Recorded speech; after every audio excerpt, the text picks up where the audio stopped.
Hello everybody, Aquilla Fleetwood here again. I've got another Hebrew word picture I want to share with you. It's a very important word, and I think there's a lot of misunderstanding about this particular word and who is Israel and who is certainly not Israel. And so I've written in Israel in English, of course, goes left toward the right. And I've written Israel in Paleo-Hebrew, goes right towards the left.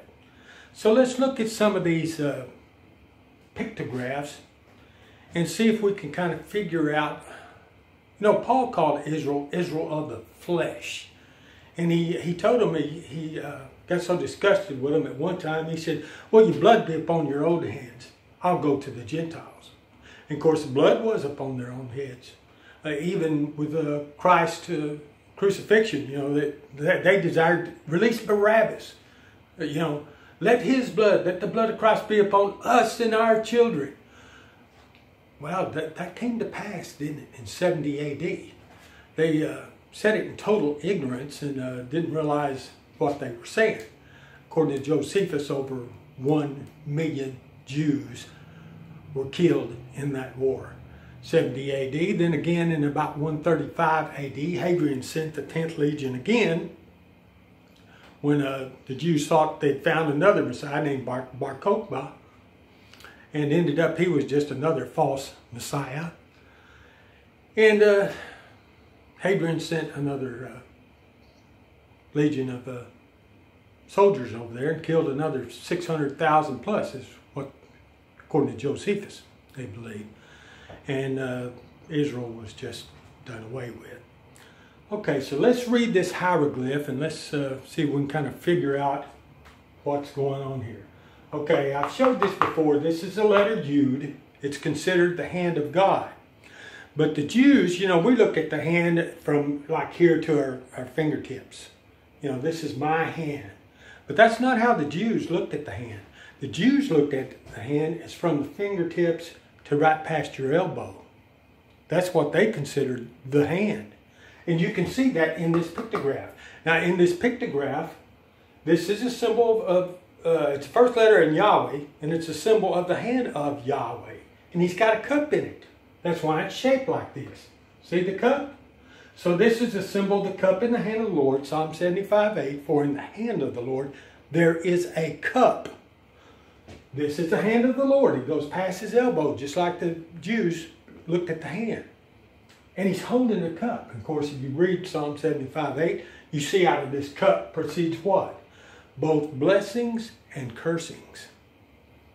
And Israel caught the good and the bad and the ugly of all of it. So, it kind of looks like the cup of the Big Dipper, doesn't it? The Big Dipper, you have a star here, then a star here, and a star there, and some people say, oh, look, there's such a beautiful Big Dipper up there around the North Star. Isn't that sweet that God put such a beautiful Big Dipper there? Or if you, in evolution, evolutionist, you'd say, well, it's just a freak. Happenstance, it just happens to look like a cup and means nothing. Well, I guess I beg to disagree with that. But, so this is the I sound in Israel. This is the letter Shin, and it's a picture of a sharp tooth. Now it looks like our letter S would have come from this, W would have come from this, but actually our letter S. You put it over sideways, drop the last part off, and you just curve it.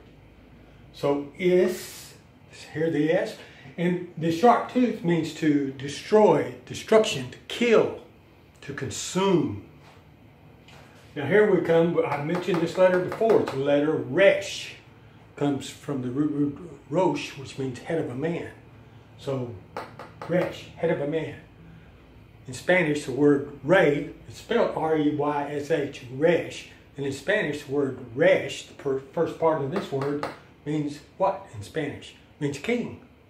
Coincidence? I don't think so. I think it's by design. This is the letter Aleph. It's a head of an ox. And it's basically silent. It depends upon, in modern Hebrew, it's going to look something like this.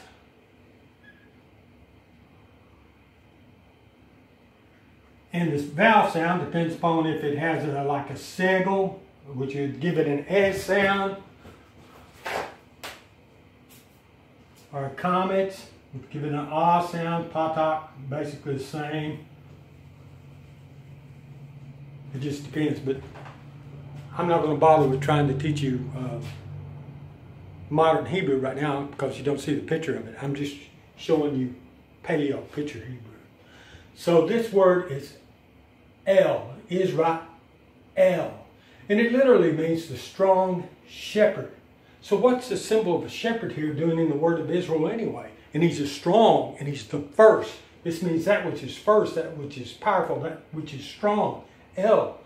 Well, Jesus was there in the beginning. In the beginning was a word, and the word was God. And it was determined from Revelation 13:8 that he was crucified from the very foundation of the world. It was determined. God already had that plan of salvation because he knew man would sin. So we've got Israel. And this last L is one of the words for God. Strong shepherd. Pointing right to Christ. So let's break this down. All right, so look at the rest of these letters here as if they're pouring out of this cup. And it's a blessing part. It's a blessing part for us, for those that believe. And it's also a curse if you don't believe, because you're condemned if you don't believe that Jesus Christ is the Son of God. You're judged already. As Christ said in the Gospel of John, you're judged already. So, the hand of God destroys the highest man, master, or rabbi, and I'm going to use one of my invisible words, of, because it doesn't exist in biblical Hebrew.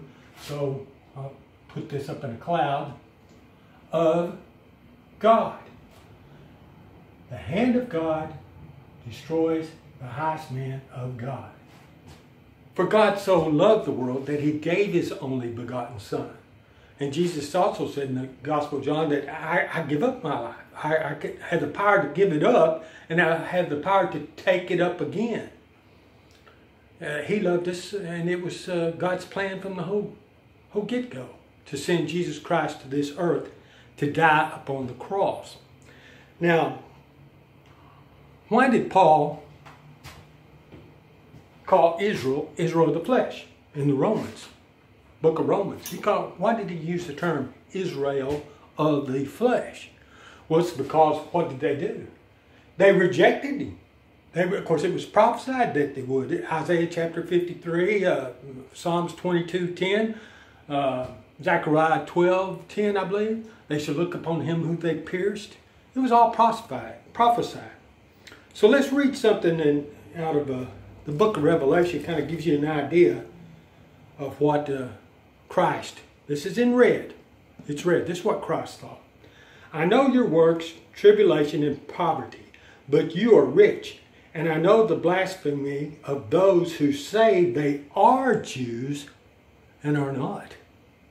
Well, if they're not Jews, they're not Israel either. That's why Paul called them Israel of the flesh. They're carnal. Flesh is carnal. But because they've rejected him. Okay, let's see. But say they are Jews and are not, but are of the synagogue of Satan. Now let's go back to Galatians chapter 3. Let's read something else here. Well, should have had a marker on here. Okay, Galatians chapter 3. Starting about verse 24. Therefore, the law was our tutor to bring us to Christ, that we might be justified by faith. But after faith is come, we are no longer under a tutor. We're not under the law. Neither is Israel. For you are all sons of God through faith in Christ Jesus. For, in other words, this word means because, as many of you as were baptized into Christ have put on Christ. Well, if I was already in Christ before I was baptized, how could I be baptized into somebody I was already into? So that's a pretty good point. Okay, there is neither Jew, listen to this, nor Greek, there's neither slave nor free, there's neither male nor female, for you all are one in Christ Jesus. He's writing to the Christians in Galatia. And if you be Christ, see that if, it's conditional. All right, here's the result. And if you are Christ, then you are Abraham's seed and heirs according to the promise. Now, that makes it even more clear of why the Apostle Paul was calling them Israel of the flesh. And that's why he got so frustrated with them. He said, your blood be upon your own head. I'll go to the Gentiles. The Gentiles listened. Now, some of the so-called Israel, they are believing, but not in mass. And all Israel shall be saved is not talking about all carnal Israel, fleshly Israel, because they're not. It's talking about the kingdom of Christ, and it has to do with the hand of God destroying the highest man, master or rabbi of God. It's pointing to Christ. Remember what I said about the Torah? Behold, the highest man nailed to the cross, or door. Door, Dalet. The door is a shepherd of the cross.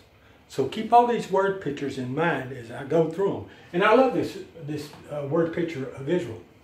I've showed it to some Jews of the flesh. And yes, they about had a conniption fit. They're still the same old hard-necked, stiff-necked unbelievers of their forefathers. But, you know, we still love them, we can defend them, and we'll just still keep preaching the gospel to them and trying to win as many of them over to Christ as we can. Shalom.